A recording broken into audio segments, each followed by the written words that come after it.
भुला जाला वही में। वो तो चर्चा कहाँ से करवावत। बबुआ के भैला में वो भुला गईली, चाचा गुरुजी के भूल गईली।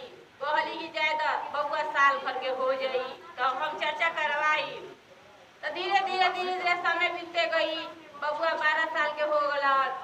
धीरे धीरे बीतते गई, 6 महीना भई, साल भर भई। ओकरा बसे करते करते 5 साल के हो गईला। जब 5 साल के हो गलन तब वो न चर्चा करवली। 5 साल के बाद हो गलन तब उइरी। जब 12वां पूजे वाला रहल, 12 वर्ष जब पूजे वाला रहल तो तनी 2 महीना कम रहल। तब महादेव जी ने कहलन कि देखा इतना दिन से तो चर्चा के रोटा